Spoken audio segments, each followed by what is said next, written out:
Have you ever wondered how to find true inner peace amidst the daily chaos?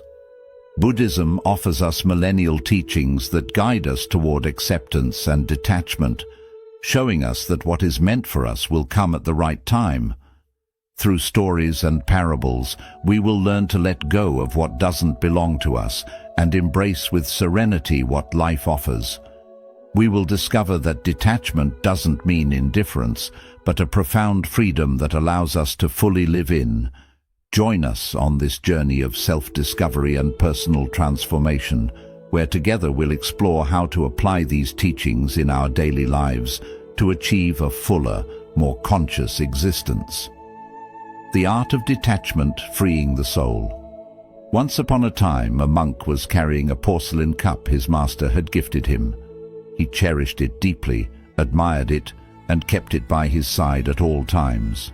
One day the cup fell to the floor and shattered into 1,000 pieces. The monk felt an emptiness in his chest, but his master calmly said, "That cup was already broken from the beginning." Detachment is not indifference or resignation. It's understanding that nothing in this world is permanent. How many times do we cling to things, people, or situations, fearing to lose them? We hold on to relationships that no longer serve us, expectations that only bring frustration, and memories that keep us chained. We believe that if we let go, we lose. But in truth, letting go sets us free. Buddhism teaches us that suffering arises from attachment. We cling because we seek security in a constantly changing world. But true security is not found in the external world, but in our ability to accept impermanence. When we understand this, we stop seeing loss as tragic and start living with lightness. Think of it this way: the river doesn't cling to the water that flows, it simply follows its course. We too can learn to flow with life rather than resist its changes. How many times has life taken something away from us, only to give us something better later? But in the moment, blinded by fear and anxiety, we fail to see it. Practicing detachment doesn't mean giving up what we love. It means loving without possession, without dependence. It's enjoying what we have, knowing that at some point it might change. And when that change comes, we will be at peace. Detachment is a key that opens the door to acceptance, the next step on this path. Because once we learn to let go, we need to learn to embrace what life brings us, without resistance or struggle. Radical acceptance, embracing reality as it is. One day, a disciple approached his master and said, "Master, I suffer because life is not how I want it to be." The master smiled and replied, "You suffer because you resist what is. Life is not here to please you, it is here to teach you." Acceptance does not mean resignation or giving up. It means seeing reality clearly, without filters or self-deception. But why is it so difficult for us to accept what happens? Because our mind creates stories about how things should be. We believe that if we fight hard enough, everything will fit into place. But life doesn't work like that. Imagine you're at the beach and you see a massive wave coming toward you. You can try to stop it, curse it, resist it, or you can dive into it and let it carry you. The wave isn't going to disappear just because you don't like it. The same goes for the situations we cannot control. Resisting only creates more suffering. Accepting life as it is does not mean we should resign ourselves to what hurts us or harms us. It doesn't mean we stop fighting for what we want. It simply means recognizing what is, without denying it or dramatizing it. Once we accept, we can decide more clearly what action to take. Think about the story of the archer. An expert archer can precisely calculate the trajectory of his arrow, but there are factors beyond his control. The wind, the humidity, the movement of the target. He can lament and become frustrated, or he can adjust his aim, adapt, and shoot again. In life, Many things are out of our control. Acceptance allows us to focus on what we can do. Sometimes we resist reality because we feel that acceptance means losing. But the opposite is true. Acceptance gives us power. It frees us from the weight of pointless struggle. It allows us to let go of what we cannot change and focus on what is within our grasp. The secret is in changing the question. Instead of asking, "Why is this happening to me?" we can ask, "What is this teaching me?" This simple shift in perspective changes everything. It allows us to find learning in what once seemed like only suffering. Acceptance also means embracing ourselves with our light and our shadows. Often our greatest struggle is with ourselves, our mistakes, our imperfections, our past decisions. But punishing ourselves doesn't help. It is only when we accept ourselves that we can truly transform. The monk who broke his cup understood that everything was meant to be as it was, and in that understanding he found peace. We too can do the same. When we stop resisting what is inevitable, we find deep tranquility, and it is in that tranquility where trust is born. Trust that what is meant for us will come, and what is not will go. In the next chapter, we will explore Buddhist stories that help us understand how life always gives us what we need, even when we don't understand it at the time. Buddhist stories about fate and trust in life. An old monk lived in a remote village. One day, a beautiful wild horse appeared in his garden. The villagers, amazed, said, "What luck you have! A horse like this is a great treasure." The monk calmly responded, "Luck or misfortune, who knows?" Soon after, the monk's son tried to tame the horse but fell and broke his leg. The villagers exclaimed, "What misfortune! Now your son can't work." The monk, with the same serenity, replied, "Luck or misfortune, who knows?" Weeks later, a war broke out, and all the young men in the village were drafted, except for the monk's son, who couldn't go because of his injury. The villagers once again said, "What luck you have!" And the monk, unfazed, replied, "Luck or misfortune, who knows?" This story teaches us something powerful.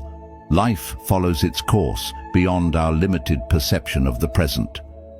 Many times we rush to judge what happens to us as good or bad, not realizing that every event is connected to something bigger that we cannot yet see. How often has something that seemed like misfortune eventually led us to a better place? Perhaps you lost a job and thought it was the end, but that loss led you to find something you're passionate about. Maybe a relationship ended and you suffered, but later you realized it was the best thing that could have happened. Life is wise, and when we trust its process, we stop suffering over what we don't understand in the moment. Buddhist teachers tell us that the universe doesn't take anything from us without a reason. What leaves, leaves because its cycle has ended. What comes, comes because we are ready to receive it. But to understand this, we need patience and an open mind. Another Buddhist story speaks of a man who was walking and saw a butterfly struggling to break free from its cocoon. With good intentions, the man decided to help and gently opened the cocoon. The butterfly emerged, but its wings were weak and it could never fly. The man didn't know that the effort to get out of the cocoon was necessary to strengthen its wings. By intervening, he prevented its development. How many times in our lives do we become desperate and try to force things? We want immediate answers, instant results. But the process is part of the learning. We can't open the cocoon before it's time. We can't rush what is not ready. Trusting in life doesn't mean standing still and doing nothing. It means doing our part, but without anxiety. Like the farmer who plants his crop and tends to it, but doesn't pull up the plants to make them grow faster. He knows that everything has its own rhythm. Buddhism invites us to see life through the eyes of an observer. Instead of resisting or fighting what happens, we can look at it with curiosity. What is this situation teaching me? Sometimes the lessons aren't immediately obvious, but if we look back, we see that everything has had a purpose. Accepting uncertainty isn't easy, but it's liberating. It allows us to live with less fear, with less anxiety. It lets us enjoy the present without obsessing over the future. Because in the end, what is meant for us will come, and what isn't will leave. And on this path of trust, there is a powerful tool that helps us find clarity amid chaos. Meditation. In the next chapter, we'll explore how meditation allows us to connect with inner peace and strengthen our trust in life. The practice of meditation to cultivate inner peace. In a Buddhist monastery, a disciple approached his master and said, "My mind is a whirlwind of thoughts. I try to find peace, but the more I try, the more restless I become." The master smiled and asked him to take a glass of water with dirt in it and shake it. "Now wait," the master said. Gradually, the dirt settled at the bottom and the water became clear. "This is the mind," explained the master. "If you allow it to calm, clarity comes by itself." Meditation is one of Buddhism's most powerful tools for training the mind and finding inner peace. It's not about clearing the mind or escaping from problems. It's about observing without judgment, allowing thoughts to flow without clinging to them. We live in a world filled with constant stimuli, notifications, social media, news, worries.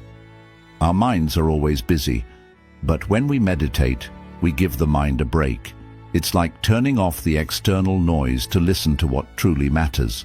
The benefits of meditation are supported by science.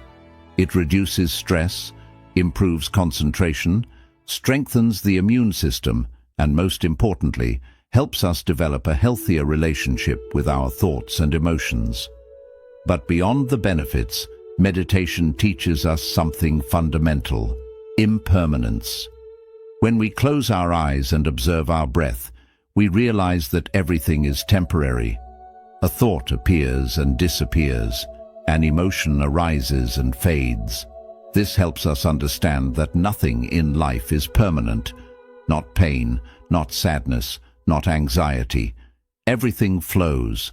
Many people say they can't meditate because their minds won't stop. But the mind doesn't need to stop. Meditation isn't about stopping thoughts. It's about learning to see thoughts as clouds in the sky. They come and go, but the sky remains. There are many types of meditation in Buddhism, but one of the simplest and most effective is breath meditation. All you need to do is find a quiet place, close your eyes, and bring your attention to the air entering and leaving your nostrils. Don't try to control anything. Just observe. If your mind wanders, gently bring it back to your breath. There's no need to force anything. Another powerful practice is the meditation of gratitude. Every day, take a few minutes to reflect on the things you're thankful for. This shifts your perspective and helps you focus on the positive instead of what's missing. There's also the letting go meditation. If there's something weighing on you, imagine holding it in your hands. Breathe deeply, and with each exhale, imagine releasing it little by little. It's a simple practice, but incredibly powerful for releasing emotional burdens.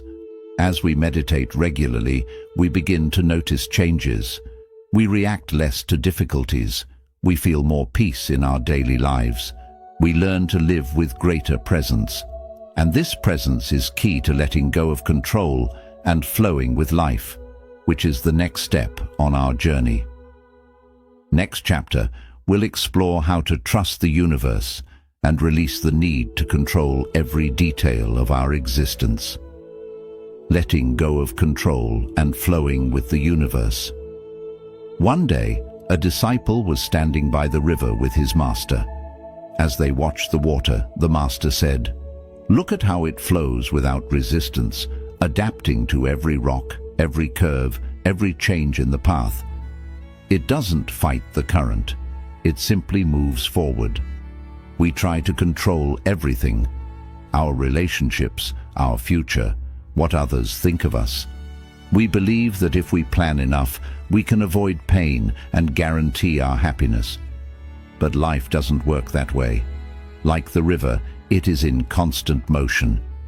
When we cling to what we can't control, we suffer.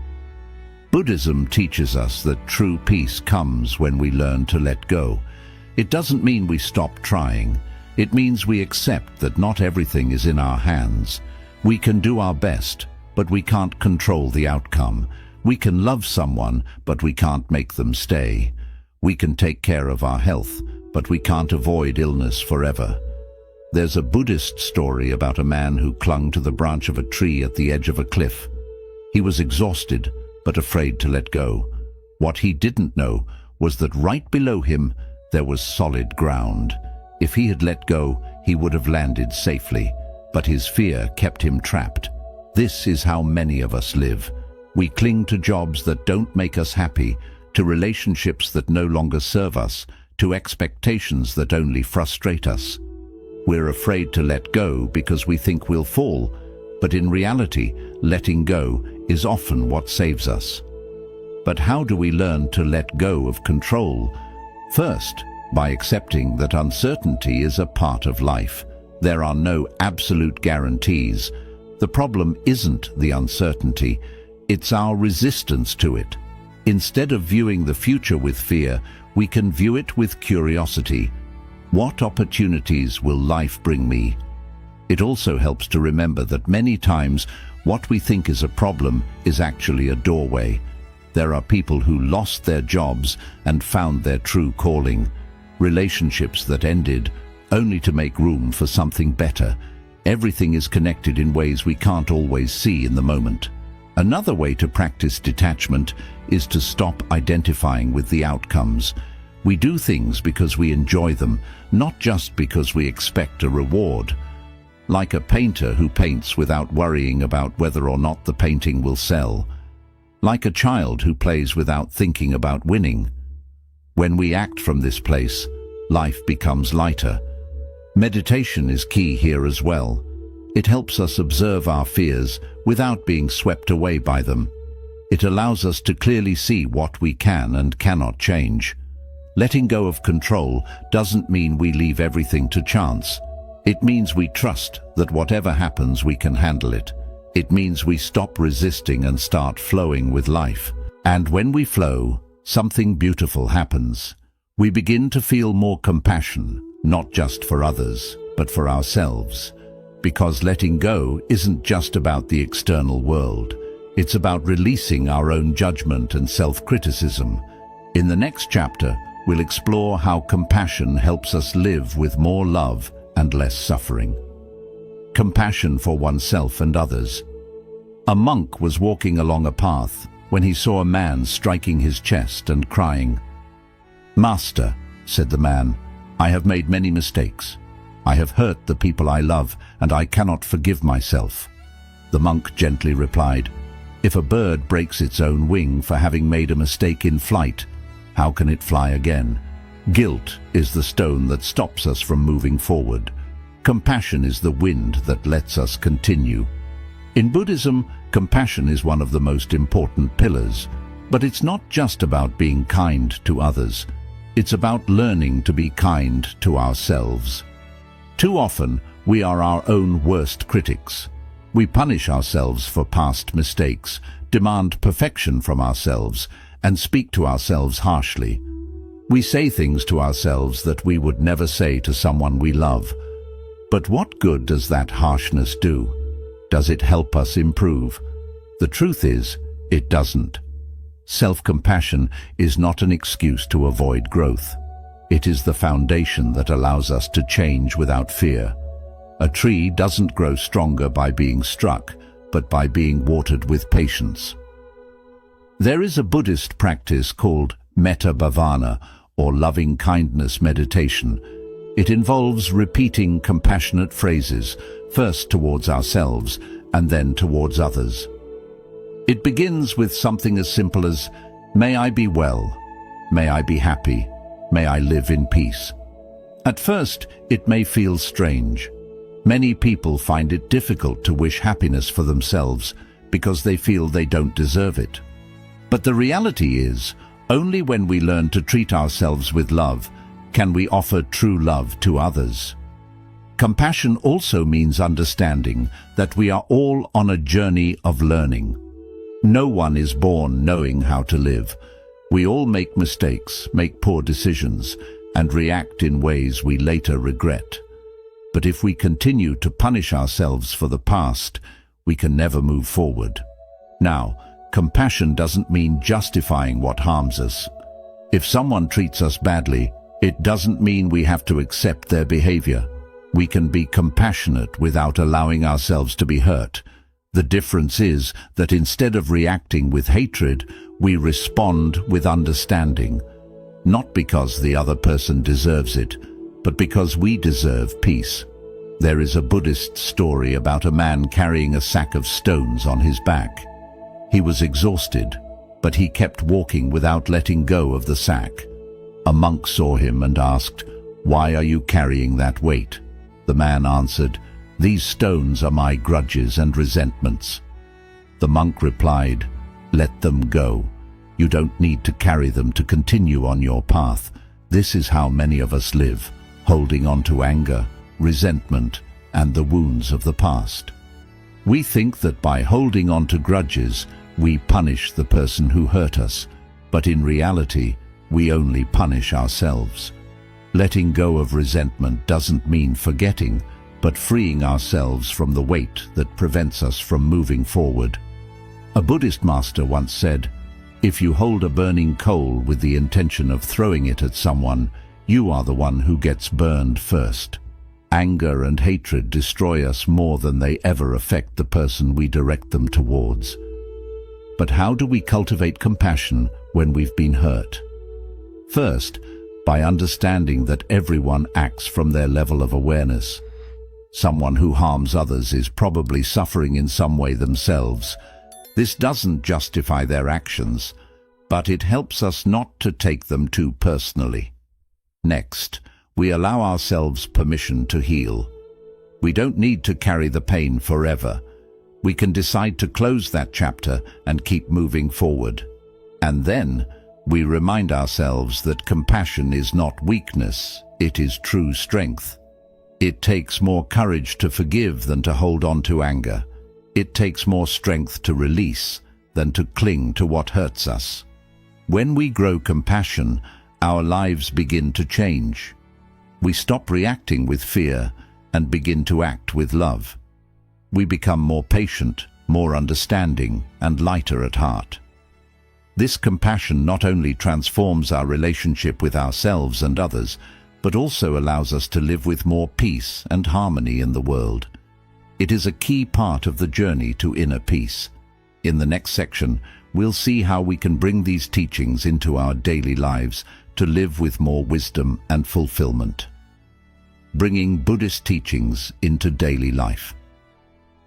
One day, a monk and his student were walking through the forest. The student, feeling uneasy, asked, "Master, how long will it take me to reach enlightenment?"